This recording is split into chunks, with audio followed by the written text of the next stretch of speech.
بسم اللہ الرحمن الرحیم۔ میں ہوں محمد ضیاء الحق نقشبندی۔ پروگرام دین و دنیا کے ساتھ حاضر خدمت۔ خواتین و حضرات، آپ کے علم میں ہمارا یہ programme news one, TV one ون اور وسیب کے اوپر آپ کو دیکھنے اور سننے کے لیے ملتا ہے۔ آج ہمارا موضوع ہے خاندان کی اہمیت۔ جو ہمارے رشتے ہیں ان کی اہمیت کیا ہے۔ قرآن سے اگر ہم رہنمائی لیں تو قرآن ہمیں کہتا ہے کہ میں نے پہچان کے لیے رشتے بنائے ہیں، خاندان بنائے ہیں، برادریاں بنائے ہیں، اور مجموعی طور پہ تمام جو انسانیت ہے یہ حضرت آدم کی اولاد ہے، اور آدم کو مٹی سے پیدا کیا تھا۔ فخر کیا کرنا ہے، غرور کیا کرنا ہے، تکبر کیا کرنا ہے، اور اللہ کے نبی نے یہ کہا تھا کہ اپنے نسب کی حفاظت کرو اور پہچانو۔ اور یہاں تک ایک اور حدیث پاک میں آتا ہے کہ جو رشتہ داری ہے، جو خاندان ہوتا ہے، یہ رحمان کی ایک شاخ ہے۔ یہ بھی میرے نبی صلی اللہ علیہ وسلم فرمایا تھا، اور ایک اور جگہ پر اللہ کے نبی نے فرمایا کہ اپنے خاندان کو جوڑو، تعلق کو مضبوط کرو۔ جب تک تم اپنے خاندان کو جوڑے رکھو گے اس وقت تک موت پیچھے ہٹتی جائے گی، یعنی کہ لمبی عمر جو ہے وہ بھی اس کے اندر آتا ہے۔ تو معذرت کے ساتھ جو لوگ کئی، میں اب کہنا نہیں چاہتا، کچھ مسئلے ہوتے ہیں تو میں اکثر کہتا ہوں کہ یہ نفسیاتی مسئلہ ہے، یہ پراپر ریگولر بنیادوں پہ جو سوسائٹی میں لوگ ہوتے ہیں وہ فرد نہیں ہے یا وہ خاتون نہیں ہے۔ تو آج جو ہمارا موضوع ہے بہت اچھا موضوع ہے، اور اس موضوع کے لیے ہم نے زحمت دی ہے۔ آج ہماری بڑی ہی خوش بختی ہے کہ پروفیسر ڈاکٹر سلمیٰ اوان صاحبہ موجود ہیں۔ ماشاءاللہ، ایک تو نام بہت بڑا ہے، پنجاب یونیورسٹی اور ڈھاکہ سے انہوں نے تعلیم حاصل کی ہے۔ ایج اس سے آپ اندازہ لگا لیں، اور کتابیں بہت زیادہ ہیں۔ 7 ناول ان کے چھپ چکے ہیں، اور کالم نگاری کے 3 مجموعے چھپ چکے ہیں۔ سفر ناموں کی 11 کتابیں آ چکی ہیں، اور بہت سارے ممالک کا سفر بھی کیا ہے۔ ڈاکٹر صاحب، آپ بڑی ہماری خوش بختی ہے، آپ کا ہمارے پروگرام میں آنا یہ ہمارے لیے اعزاز کی بات ہے۔ اللہ آپ کو سلامت رکھیں۔ آپ اس ملک کا، اس قوم کا اثاثہ ہیں۔ اور ان کے ساتھ موجود ہیں پروفیسر ڈاکٹر لبنہ ظہیر صاحبہ۔ آپ ماہر تعلیم ہیں، کالم نگار ہیں، اور آج کل چیئرمین ہیں پیمرا، جو لاہور پنجاب کا جو سیٹ اپ اس کو دیکھتی ہیں، اور اس کے علاوہ ماشاءاللہ چیئرمین ہے department of film and broadcasting, Punjab University کے اندر موجود ہیں۔ بہت ہی ایک نیاز مندی والا میرا تعلق ہے، ہماری بہن ہیں۔ جب بھی ہم ملتے ہیں تو بڑی اچھی باتیں ہوتی ہیں، اور سوسائٹی کے ان ایشوز کے اوپر ہم بات کرتے ہیں جن ایشوز کے اوپر شاید ہم سپیکر پہ یا ٹی وی پہ بات نہیں کر سکتے، لیکن جب ہم نجی محفل میں بیٹھتے ہیں تو پھر ہماری کوشش ہوتی ہے کہ جو آج کی بات ہوئی ہے اس کو کسی نہ کسی طرز میں، کسی نہ کسی لفافے کے اندر بند کر کے لوگوں کو دے دی جائے۔ بہت شکریہ، بڑی مہربانی۔ ڈاکٹر صاحبہ، کیا کہیں گی آج کے موضوع کے حوالے سے؟ موضوع بہت اہم ہے کہ خاندان کی جو اہمیت ہے فی زمانہ تھی، ہے اور رہے گی۔ آپ اس حوالے سے کیا فرمائیں گے؟ سب سے پہلے تو میں آپ کا شکریہ ادا کروں گی کہ آپ نے مجھے اس پلیٹ فارم پر آنے اور بولنے کی دعوت دی ہے۔ ایکچولی یہ موضوع جو ہے یہ آج کی اس دنیا میں بہت زیادہ اہم بھی ہے، لیکن اگر آپ اس کو دیکھیں تو یہ کوئی آج کا موضوع نہیں ہے، یہ جب سے انسان پیدا ہوا ہے، ازل کا ہے۔ اگر آپ حضرت آدم علیہ السلام کو دیکھیں تو وہ ایک خاندان کی صورت میں ان کی زندگی ہمارے سامنے ہے، کہ ان کا ایک جوڑا بنا، جوڑے کے ساتھ میں ان کے بچے پیدا ہوئے، بچوں کے ساتھ میں ان کی شادیاں، بیاہ، اس کے بعد میں لڑائی جھگڑے، اور اس کے بعد میں موت۔ ہر چیز جو ہے وہ ایک خاندان اور ایک سسٹم کے تحت گھومی ہے، سرکل کے تحت۔ تو اس لیے خاندانوں کی اہمیت جو ہے وہ ہم اگر تہذیبی نقطۂ نظر سے اور قوموں کی ایک تاریخی نسبت سے اس کا جائزہ لیں تو تب بھی یہ جو چیز ہے یہ صدیوں کی روایات ہے، اور اس میں تبدیلیاں آئی ہیں نقل مکانی کی صورت میں، دوسری باتوں کے ساتھ میں، مختلف قومی عروج اور زوال کے ساتھ میں، لیکن بہرحال خاندان کا کانسیپٹ جو ہے وہ اپنی جگہ رہا۔ شاید یہ چیز انسان کی جبلت کے ساتھ میں پیدا ہوئی ہے۔ ڈاکٹر صاحب، آپ کیا فرمائیں گی کہ آج ہمیں جو خاندانی سسٹم ہے اس کو کن مسائل کا سامنا ہے؟ بہت ساری ہمارے آج بھی سوسائٹی کی، معاشرے کی، خاندانوں کی خوبصورتی موجود ہے، لیکن کچھ ایسی خرافات کہہ لیں، کچھ ایسی چیزیں آ گئیں جس سے ہمارا جو سسٹم ہے خاندانی نظام وہ ویک ہوا ہے. کیا کہیں گے آپ؟ جیسے آپ نے فرمایا کہ ہمیں بھی جو ہمارے خاندانی سسٹم ہے اس میں کچھ مشکلات مسائل کا سامنا کرنا پڑ رہا ہے. دیکھیں نا، ایک ٹائم پہ ہم سنا کرتے تھے کہ جو جوائنٹ فیملی ہے اس کی کتنی اہمیت ہوتی ہے. ہمارے بڑے بتایا کرتے تھے کہ مل جل کے رہنے کے کتنے فائدے ہوتے ہیں. گھر میں ایک ہانڈی کا پکنا، بالکل پورا کنسیپٹ ہے یہ. ایگزیکٹلی. اور گھر میں بڑوں کا موجود ہونا اور بچوں کی ہیلپ ہو جاتی ہے. کوئی ورکنگ ویمن ہو تو وہ نانیاں دادیاں دیکھ لیتی ہیں. مل جل کے رہنے کے فائدے ہیں اسلامی پوائنٹ آف ویو سے بھی اور ویسے بھی. پھر اب گریجولی دیکھیں کچھ سالوں سے ہم دیکھ رہے ہیں کہ لوگ کو جوائنٹ فیملی کو بہت پازیٹیو سینس میں ہمیں بات کرتے نظر نہیں آتے. یعنی وہ خاندان جو مل جل کے رہتے تھے، جن کو ہم آئیڈیلائز کیا کرتے تھے ہمارے بڑے، اس کے بعد دیکھا کہ علیحدہ رہنا پسند کرنے لگے لوگ. پرائیویسی آ گئی کہ ہمیں پرائیویسی چاہیے جی، ہماری اپنی ایک پرسنل لائف ہے جی، اس طرح کی چیزیں. میں ویسے عام طور پہ ایک چیز، بعض فیملی بڑا شوق ہوتا ہے کب ہم الگ ہوں گے، آزادی سے زندگی جئیں گے. بالکل ایسا ہے. اب دیکھیں نا کہ کوئی شادی بیاہ کا معاملہ بھی آتا ہے تو دیکھا جاتا ہے کہ لڑکا الگ سے رہ رہا ہے، یا شادی کے بعد سب کی خواہش ہوتی ہے کہ ہمیں الگ سے رہنا چاہیے. تو یہ والا معاملہ جو ایک جوائنٹ فیملی سسٹم ہوتا تھا جس کو خاندان کہتے تھے نا، وہ اب الگ الگ تھوڑا سا رہنا پسند کرتے ہیں. ایک چیز میں فیل کرتی ہوں، فرض کریں ہم اکٹھے بھی رہ رہے ہیں نا اور چند لوگ بھی رہ رہے ہیں، یہ جو ٹیکنالوجی آ گئی نا اس نے تو خاندان کے لوگوں کو ویسے ہی تھوڑا سا مجھے لگتا ہے دور کر دیا. مثلا اگر آپ جوائنٹ فیملی میں بھی رہ رہے ہیں تو پہلے ہم سنا کرتے تھے، ویسے سمجھتے تھے کہ یہ محاورے کی زبان میں بولا جا رہا ہے کہ 5 لوگ بیٹھے تو 5 موبائل پہ لگے ہوئے ہیں. اب ہم فیل کرنے لگ گئے، اپنی آنکھوں سے دیکھتے ہیں کہ ہم لوگ خود اس معاملے کا، اس عادت کا حصہ بن گئے ہیں. تو وہ یہ جو ٹیکنالوجی اور موبائل ہے، مجھے لگتا ہے اس نے جڑے جڑائے خاندان کو بھی نا الگ الگ کر دیا ذہنی طور پہ. یعنی لوگ اکٹھے بیٹھے ہوئے بھی اکٹھے نہیں ہوتے ہیں. سلمیٰ صاحب، آپ کریں کیا؟ ان خرافات میں مبتلا تو ہم ہو گئے، موبائل بھی ہم نے چلانا ہے، بیٹی کو، ان بہو کو بھی خوش رکھنا ہے، بیٹے کو بھی خوش رکھنا ہے. جو ہم اپنی بیٹی کے لیے پسند کرتے ہیں وہ بہو کے لیے نہیں پسند کرتے. تو پھر کیا کریں؟ آپ کیا فرمائیں گے؟ اصل میں ایکچولی ایسا ہے کہ یہ جب بھی کوئی نئی تبدیلیاں آتی ہیں یا نئی ایجادات آتی ہیں تو ان کا ایک ری ایکشن ضرور ہوتا ہے.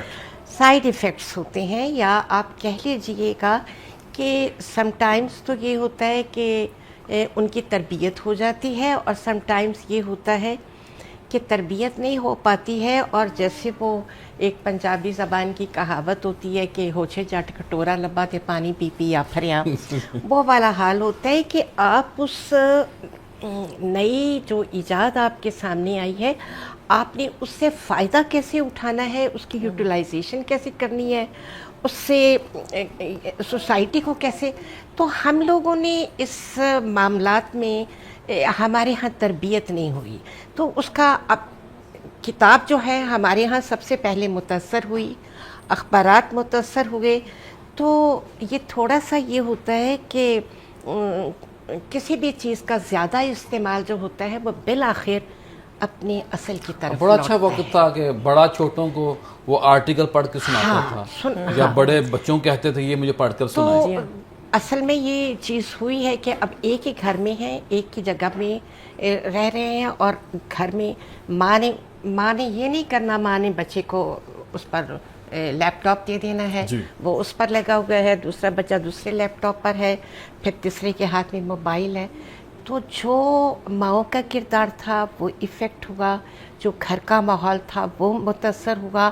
اور اگر کمرے میں میاں بیوی بھی بیٹھے ہیں تو وہ باتیں آپس میں کرنے کے بجائے، یا بچے بیٹھے ہیں تو وہ سب موبائلوں پہ لگے ہوئے ہیں.